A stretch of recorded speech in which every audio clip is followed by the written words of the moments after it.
Now, on News Talk 105.9 WMAL. O'Connor and Company. Good Tuesday morning to you. It's 6:06 here, and it's Election Day, and the polls are open. Virginians, go do your patriotic duty and get it done. That's right. Get out there. I'm talking to you specifically, Julie Gundlach. I'm very, as if I wouldn't vote, first of all. You didn't early vote like Governor Youngkin demanded. And he's coming on and he can yell at me. Not at all. He will be coming on, though, later in the program to remind everybody that if you didn't early vote, like Julie Gundlach, that today's the day to get out there. First at 7:05, Steve Motz, chairman of the Republican Party in Fairfax. Then the governor at 7:35. 8:05, Rich Anderson, chairman of the state Republican Party. 8:15, Ian Pryor out in Loudoun County to remind you about that school board. Oh, boy. Yeah, there's plenty to talk about there. And then at 8:35, the Attorney General, Jason Miyares. So that's all coming up. I'm Larry O'Connor. That's the not quite yet voted Julie Gundlach. Jeez Louise. I know. It's not fair. I'm leaving here. I should be nicer. Going to vote. You could go right now. Come back in time for traffic. Joining us right now is Laura Hanford. Now, we've spoken to Laura several times as Sage's Law was making its way through the Assembly.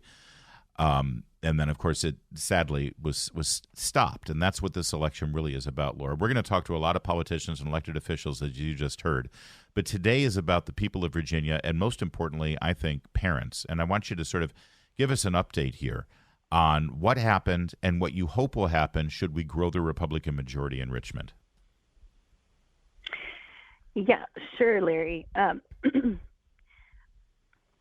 So it's great to be with you all, by the way. And Julie, thank you. Julie, I'm sympathizing because I've got to go today, too. There you go. See, Larry. All right.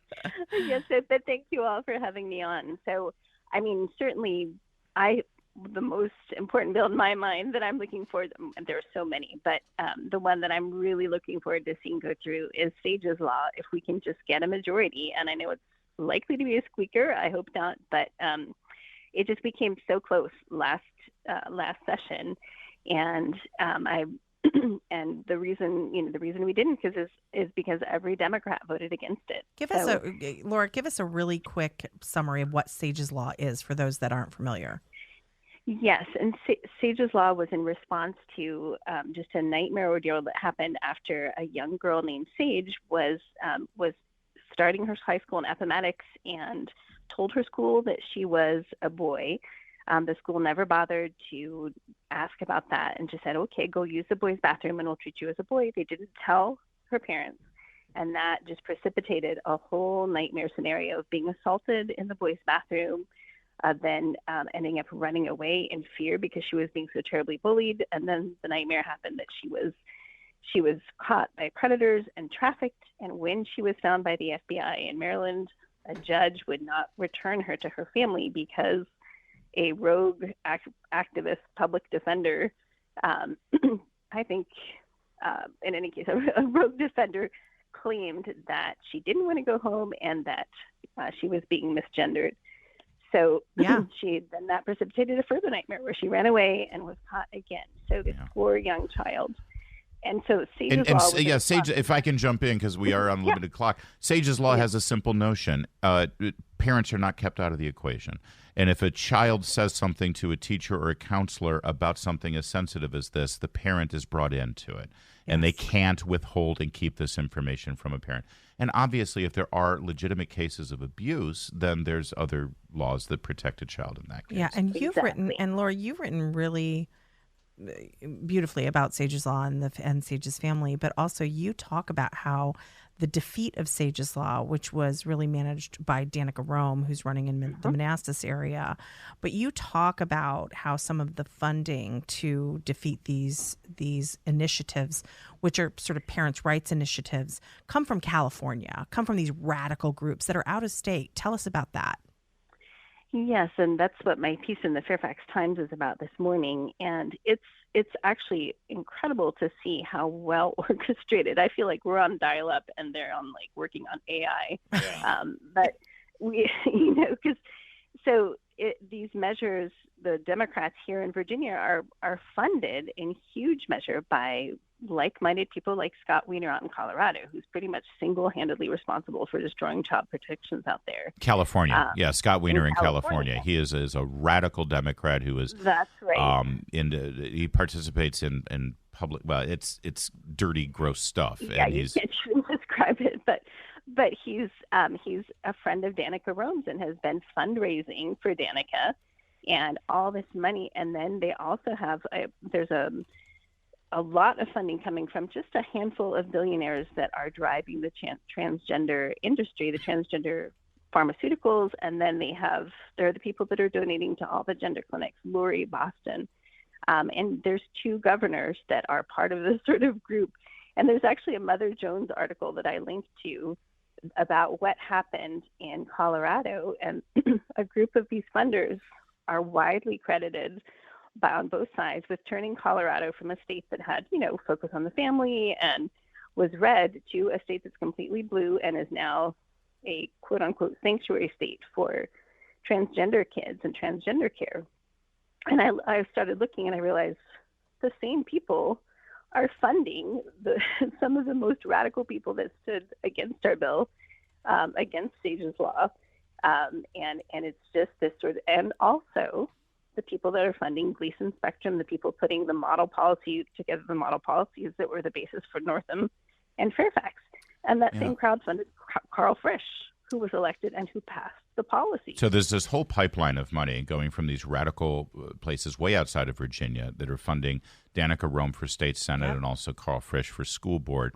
But I'm sorry, because I'm not sure if you have all the information here, Laura, because Danica Rome tells us that this election is about protecting the Manassas National Battlefield Park and the Conway Robinson Memorial State Forest, and to increase affordable housing and mass transit. This is how it always goes with Danica Rome, is that when Danica's running for an office, it's all about these issues. And then the moment the election is over, it's all radical transgender ideology that is pushed to the nth degree.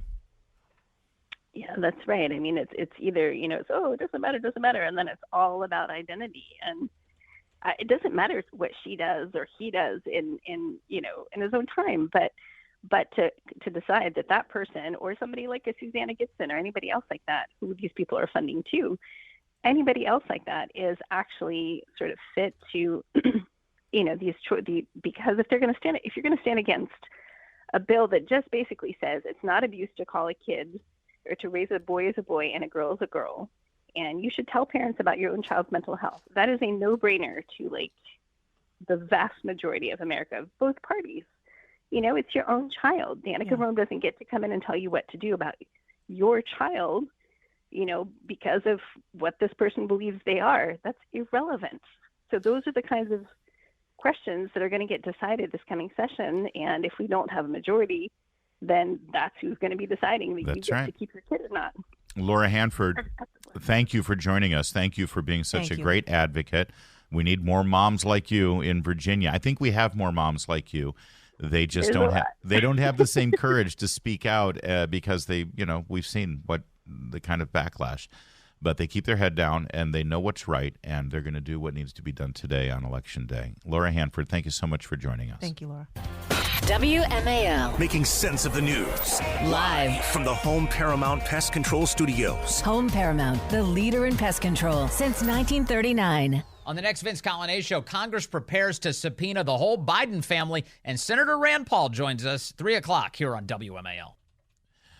Moms for Liberty has put out a statement warning about school psychologists right now. School psychologists, this is the quote, U.S. Department of Education. Is it the U.S. Department of Education? Yeah, has put out this post celebrating school psychologists, saying school psychologists are more important now than ever. This School Psych Week, we celebrate our exceptional school psychologists and their work to help students grow and thrive. That's from the Education Department on social media.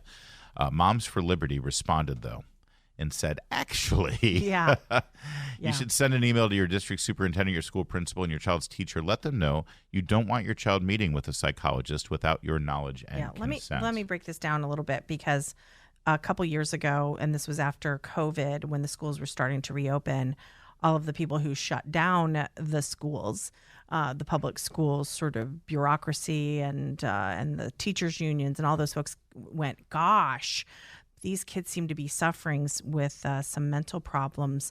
And so they created the problem, and then they're like, quick, let's fix it. Right. So a lot of the post-COVID pandemic funding that said, went to school psychologists to help children with the trauma of the school shutdowns and isolation. At the same time, they funded things like SEL, where they're supposed to talk to kids about things like race and gender and all sorts of stuff.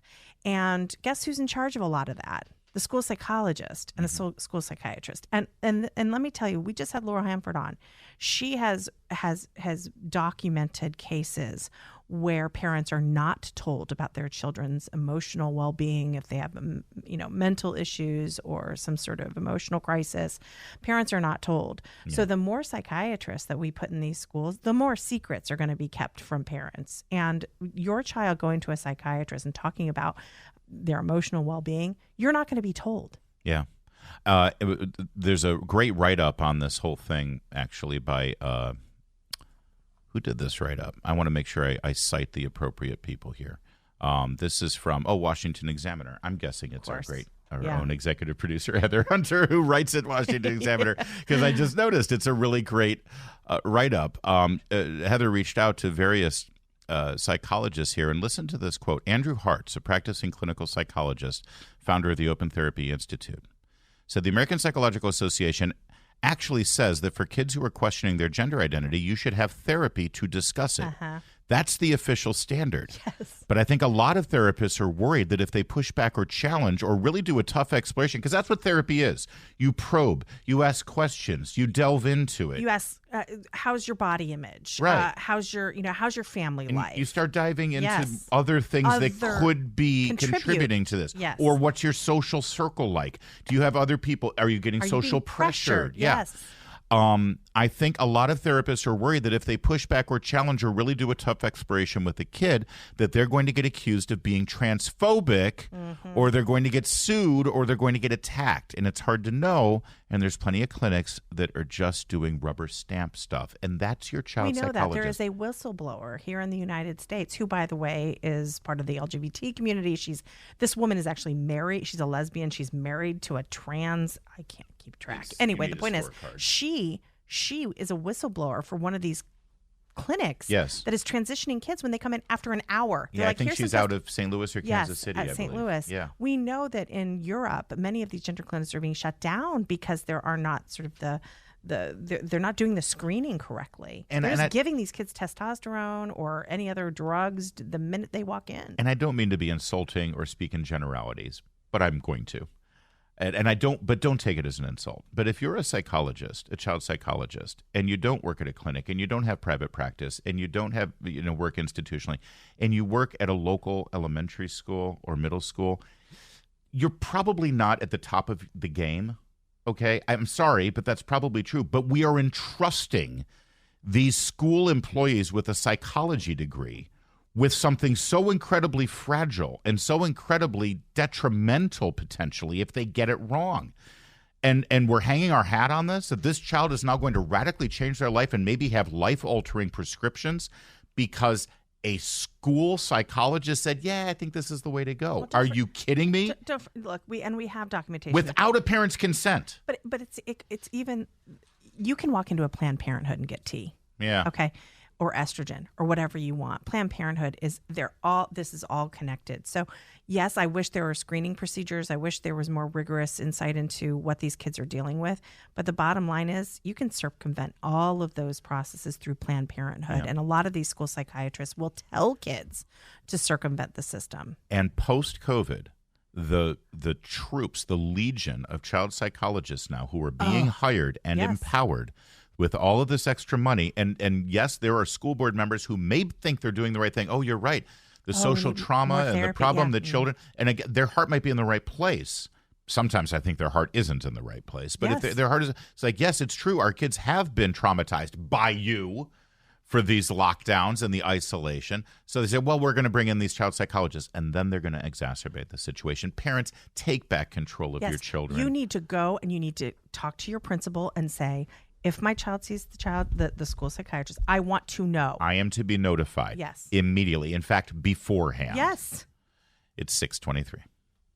All right, coming up on this busy election day in the Commonwealth of Virginia and the D.C. area, we'd love to hear from you at 888-630-9625. If you've already gone to the polls this morning, what'd you see? What was it like? If you're in line right now or heading there, we want to know what the turnout's looking like. And we'll also talk about all of the very important issues that we've been focusing on for the last several months. Coming up next.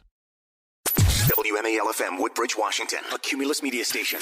Making sense of the news. News Talk 105.9. New 105.9 WMAL. O'Connor and Company.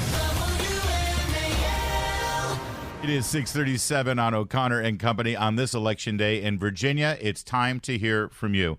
888-630-9625. You've heard a lot of talking about this election, especially if you are a patron of this program and this radio station. But now it's the moment. 888-630-WMAL. Now coming up at 7:05, Steve Knotts, chairman of the Fairfax County Republican Party. 7:35, Governor Glenn Youngkin. 8:05, the GOP chairman of the Commonwealth, Rich Anderson. 8:15, Ian Pryor from Loudoun County. And at 8:35, Virginia Attorney General Jason Miyares. I'm Larry O'Connor with Virginian Julie Gunlock. Good morning. I'm only an honorary Virginian. I know. Yeah. We like to say that it's the final countdown in an ironic way, a year and a half out of the election, because the way cable news covers elections, it's like Right around the corner. right, red alert, the election. The latest polls. But this really is the final countdown. It's make or break time now. Tomorrow morning, we will know what Governor Youngkin has in store for him for the final year of his governorship. Year? Yeah. Well, 2 years. 2 years. Year and a half. 2 years. 2 years. Sure, 2 years. Let's give him 2. All right. If he has a majority in the Virginia Senate, it will be a game changer. And by the way, all we need is one. Right now, Democrats have a 1-seat majority. If we can flip just 1 seat, and I say we because I am a Republican, and unlike Anderson Cooper, I will acknowledge to you that I have skin in the game. Yeah. I am rooting for one side. You know that going in. If we get that one, then you've got your tie, and Winsome Sears will be a very busy woman. But I think she'd be happy to break that tie anytime she wants. If we can get another one for cushion, that would be brilliant.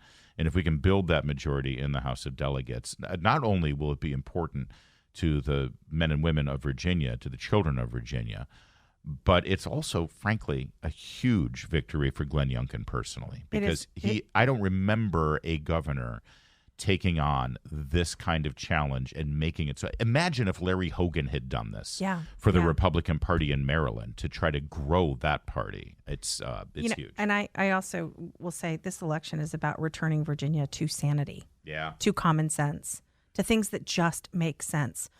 Boys and girls should have their own locker rooms and bathrooms, okay? Parents should be informed of their children's well-being. These are common sense concepts, okay? And you can paint the Republicans as extreme. That's insane. To the regular voter, this is really just bringing Virginia back to any sense of normalcy. I mean, and if you have observed what Virginia Democrats have been doing, they're off their rockers. They really off are. Their they rocker. They're beyond extreme. There was a time, when Tim Kaine ran for governor of Virginia, he was more Republican than some Republicans in the House of Representatives right now. Tim Kaine looks like Barry Goldwater. Completely. Back then, it's insane. compared to what you see from Democrats in the House. And by the way, I'm talking about the Tim Kaine from yesterday. The Tim Kaine today is Barry. Different story. Barry Sanders is a football player. Bernie Sanders. He's a Bernie bro. Yeah. So what are you seeing out there? Have you been to vote today? If you already early voted, share that story with us too, and whether you early voted today because of the push that Governor Youngkin has put on. We want to hear your election story, Virginia. 888-630-9625. Let's start with Sam in Alexandria, your neighbor there, Julie Gunlock. Right. Go ahead, Sam. You're first up. All right. Hey, Larry and Julie. Julie, my comrade from another mother in the People's Republic of Alexandria. Good to know you're there. Oh, my gosh.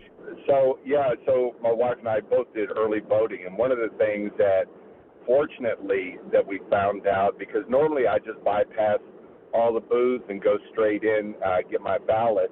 But this time I got one of the sample ballots, and I am so glad I did, because I didn't realize how many choices there were, particularly when it came to school board. And Fairfax County does not put any type of party affiliation along with the candidates for school board, sheriff, and I think there's one or two other positions. And there were a lot of choices, and I'm like, oh man, I'm so glad that I brought this in. And I was kind of I put that out on that Nextdoor, Julie, all about Nextdoor. Oh yes, and oh, that's great. So that is a great tip, Sam. That really is. So everybody, and are you allowed to? You can bring your smartphone in, right? So if you don't print it out, you can actually pull up the Republican Party sample ballot, right? Theoretically. Yes, you can, and I did do research while I was sitting there too to make sure on like Nuttall for to take over Descano. That's right, the write-in for Descano. The write-in. Yep. Absolutely. All right, Sam. Thank you for that. Hang in there, Sam. Thanks for voting early, and thanks for all the great work you do. Happy Veterans Day in advance. Yes, definitely. We've had Sam on the show before, and he's a good American. All right, how about Steve in Stafford? Steve, you were out there. What'd you see? I am. Good morning, Larry and Julie. So I just was at the Heartwood location, and when it opened, there were about 20 people ahead of me. But before I even went in the door, I was offered a sample ballot from Tara Durant's husband. Ah. So that was kind of cool. Very cool. That's great. And then I was in and out now, in about 10 minutes. Steve, is this a place where you've voted before? Are you? Because I've heard this all the time in Fairfax that they're always, the Democrats are out there at the polling places with their sample ballots, and they can never find a Republican. So is that new for you, Steve, that you actually have a presence there for the Republican ticket? I've always seen a Republican there, and a Democrat as well. Okay, good. Good. All right, Thanks for taking my Steve. call. Thank you for the vote, and thank you for letting us know what you saw there. We want to hear from you, 888-630-9625. Did you vote? If you did, what'd you see? If you're heading out there, what are the lines looking like? Give us your Election Day story here, 888-630-WMAL. It is 6:43. Imagine it is Election Day. It's go time. It's the final countdown. This is the day, and we've got you covered all morning long here, Virginia, but we want to hear from you right now. Have you voted? And if so, what have you seen? What can you tell us? Let's go to Kent in Centerville. Go ahead, Kent. What happened to you this morning? Nothing good. I live in Centerville. The polling place is a place called Center Ridge Elementary School. And I go there at 6:05. There's a bunch of people standing out front. They can't get in. It's not open. We waited till 6:15, some of us a little later, myself included, and we left. Well, that's kind of unlawful. Was there any sign or anything? Did it acknowledge that it was the right polling place? Have they switched it because of redistricting? It was a little odd. I don't know what to make of it. There was like one sign out there for somebody to vote for. There were no people standing out front handing out sample ballots, and yet that was where I was told to go to vote this morning. Interesting. And what was the polling place again? What elementary school? Center Ridge Elementary School in Centerville. All right. Well, listen, we've got the chairman of the Republican State Party, and we've got the chairman of the Fairfax County. That's Fairfax County, isn't it? Centerville? Sure. Yeah, so we'll ask them about it. We'll let them know. Well, oddly enough, I went to a polling place that I had voted at when I lived in a different area. It was literally across the street on a place called Green Trails Boulevard. I forgot the name of the elementary school. I went in and said this was happening, and they said, well, let me call the district, which was District 901. The guy punches up the number and says it's not going through. So I don't know what the deal is. Obviously, I'm going to try to go there after my work today and see if it's open. But that wasn't cool. A lot of people having to leave. Yeah, they couldn't get in. That's a problem. All right, Ken, thanks for alerting us to it, and we're going to get on it for you as well. Thanks, man. All right, how about George in Fauquier County? Go ahead, George. What's happening on this election day? Hey, Larry and Julie. So I voted in the Marshall District in Fauquier County and was going through the gauntlet of people wanting to hand me sample ballots and just said, I'm voting straight Republican, put my head down. And the sweet, kind, normal lady who was born a woman and knows she's a woman sitting behind the Republican table said, hey, can I tell you about the school board? and I'm so glad she did. Yes. Nice. Because otherwise I would have been in there blind. So a reminder to everybody, stop at that Republican table and ask about the school board if you don't have kids like me and you're not aware of who's... Amen, George. Well said, and shout out to that. Oh, go ahead. Whatever you do, don't take your dog into the polling place.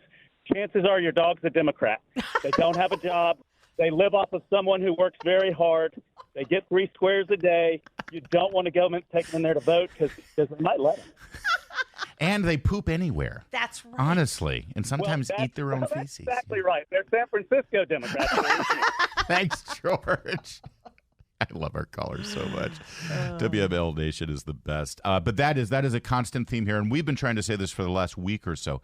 Bring in that sample ballot. Bring in the sample ballot, or go to your county Republican party. They will have the recommended, because school board in particular is a nonpartisan election, and it's just going to be a bunch of names. Yes. Yes. And you need to know who the right people are, because this is how this happens. Especially for school board. Especially. Yes. All right. How about William in Leesburg? Go ahead, William. Loudoun County is the center of the storm again. William, what did you see this morning? Well, I was first in line at the Aldi precinct, about 5 people behind me. It opened on time. I voted in less than 10 minutes because I had written down everybody I was going to vote for. But as to your point, every time I voted there's never been a Republican table at that polling place. Yeah, that is a problem. And they do have us outnumbered sometimes in that area because they got a bunch of union people who get the day off, I think. That's a big part of it. All right, William, thank you for that. I want to get as many as I can. How about Heather? Go ahead, Heather. Not sure where you are. You're on WMAL. Thank you. Please, if you're in Fairfax, go to fairfaxgop.org/voter info 2023. Type in your exact address, and then it will pull up who all of the Republican candidates are, especially, for the school boards. As you indicated, there's no R or D next to them. And thank you so much for all you've done in having on all of the candidates. So again, that's fairfaxgop.org/voter info 2023. I went to so many different websites, state, local, generic sites, just typing in my zip code. But that gives you, once you put the address in, you get the exact information of who you can vote for. God bless you, Heather. Well said. Great and it caller.